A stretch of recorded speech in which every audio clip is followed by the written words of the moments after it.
ایک نوجوان شخص تھا، اس کی عمر 16 سال تھی. جس دن اس کے ابا کا انتقال ہوا اس دن اس کے چچاؤں نے اس پر حملہ کر دیا.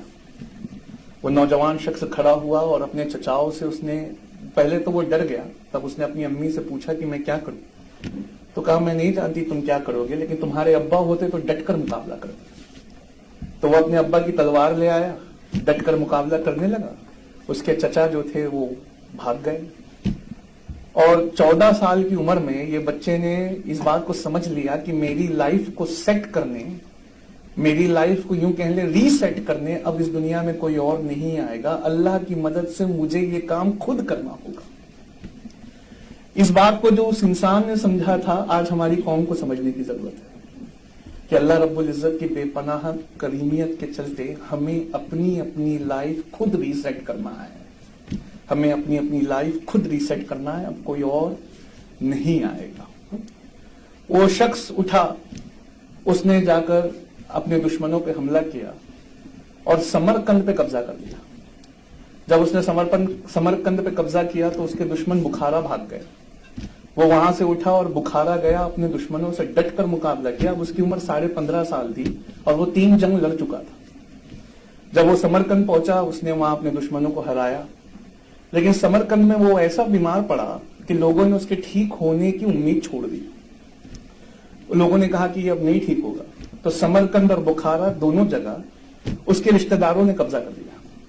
اب وہ کہیں کا سلطان نہیں تھا، پر وہ صحرا نشینی کرنے لگا. وہ کہیں کا سلطان نہیں رہا، لیکن اس نے پھر ہمت جٹائی، پھر ہمت اکٹھا کی. ہمت اکٹھا کر کے پھر بخارا جیتا. جیسے بخارا جیتا پھر سمرقند کی طرف بڑھا. جب وہ سمرقند پہنچا تو پھر ہار گیا. جیسے ہی ہار گیا بخارا بھی ہاتھ سے چلا گیا. اس طرح وہ سمرقند اور بخارا جیتنے کی بے جوڑ کوشش لگ بھگ اس نے 11 بار کی. جب وہ کامیاب نہ ہو سکا تو کابل آ گیا اور کابل میں اس نے ایک چھوٹا سا راج قائم کیا. جب اس نے چھوٹا سا راج قائم کیا تو بہت سارے لوگوں نے یہاں سے لیٹر لکھا کہ تمہیں ہندوستان آنا چاہیے اور ہندوستان پہ قبضہ کرنا چاہیے اور ہندوستان پہ ایک بہترین حکومت کو اسٹیبلش کرنا چاہیے. جب وہ انڈیا پہنچا تو اس وقت جس لوگوں نے انہیں بلایا تھا اس میں سے ایک نے ہی اس پہ حملہ کر دیا.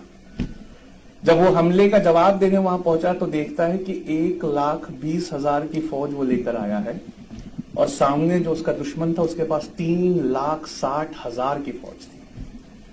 وہ گھبرا گیا. جب گھبرا گیا تو اس کے لوگ اس کو چھوڑ کر جانے لگے. جب چھوڑ کر جانے لگے تو وہ کھڑا ہوا اور کھڑے ہو کے اس نے دنیا کا سب سے چھوٹا خطبہ دیا. جب میں یہ خطبہ اپنے بچوں کو ٹرانسلیٹ کر کے دلی میں سناتا ہوں تو اکثر میں وہ لکھ کر اسے اپنی پڑھنے والی ٹیبل کی دیوار کے سامنے چپکا دیتے ہیں. میں ان سے پوچھتا ہوں کہ ایسا وہ کیوں کرتے، خاص کر میرے برہمن اسٹوڈنٹ وہ اس کو چپکا دیتے ہیں. تو میں ان سے کہتا ہوں کہ ایسا کیوں کرتے؟ تو کہتے ہیں کہ سر جب بھی تھکان محسوس ہوتی ہے، جب بھی پڑھنے کا من نہیں کرتا تو اس باقی نوجوان کی اس چھوٹے سے خطبے سے ہمیں دوبارہ زندگی مل جاتی ہے. اس باقی نوجوان کا نام ظہیر الدین محمد بابر تھا جو ہمارے انڈیا میں مغل ریاست کا فاؤنڈر تھا. انہوں نے ایک چھوٹا سا خطبہ دیا جو UPSC کے لیے میں بچوں سے کہتا ہوں پہلا خطبہ تھا دنیا کے سب سے بہترین ایگزام کے لیے. انہوں نے کھڑے ہو کر کہا کہ مشہور اور کامیاب ہونا یہ ہماری امانت ہے اور یہ جسم موت کی امانت ہے. مشہور اور کامیاب ہونا یہ ہماری امانت ہے اور یہ جسم موت کی امانت ہے. اس سے پہلے کہ موت آئے اور لے لے جو اس کی امانت ہے، چلو چل کر ہم وہ لے لیں جو ہماری امانت ہے. کہا کہ اس سے پہلے کہ موت آئے اور لے لے جو اس کی امانت ہے، آؤ چلو چل کر ہم وہ لے لیں جو ہماری امانت ہے.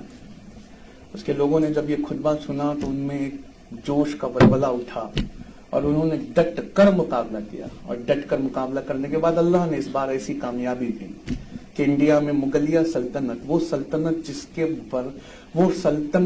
جس کے مقابلے دنیا میں پھر کوئی سلطنت نہیں ہوئی، وہ قائم ہوئی. وہ مغلیہ سلطنت جس کے آج بھی جیتے جاگتے نمونے دیکھنے دنیا سے لوگ کروڑوں ڈالر خرچہ کر کے آتے ہیں، جس کے تاج محل کا آج بھی کوئی جواب نہیں ہے، وہ قائم ہوئی۔ بابر نے اپنی کتاب میں لکھا، یو پی ایس سی کا دوسرا نیم کیسے اس ایگزام کو نکالا جائے، اس نے لکھا کہ اگر ہمیں اس جنگ میں فتح نہیں ملی تو کوئی بات نہیں، اگلی جنگ میں ملے گی، اگر اس جنگ میں فتح نہیں ملی تو کوئی بات نہیں، اس کی اگلی جنگ میں ملے گی، اور اگر اس میں بھی نہیں ملی تو مجھے غم نہیں کہ میرا رب صرف اس بات سے راضی ہے کہ ہر بار شکست کھانے کے بعد میں دوبارہ اپنے پیروں پہ کھڑا ہو جاتا ہوں۔ یہ ایٹیٹیوڈ ہماری قوم سے لگ بھگ چلا گیا ہے۔ ہم شکست کھانے سے پہلے لگ بھگ شکست کھائے ہوئے محسوس کرتے ہیں۔ جتنی بار ہمیں اکھاڑا جائے اتنی بار ہمیں دوبارہ اپنے پیروں پہ کھڑے ہونا ہے۔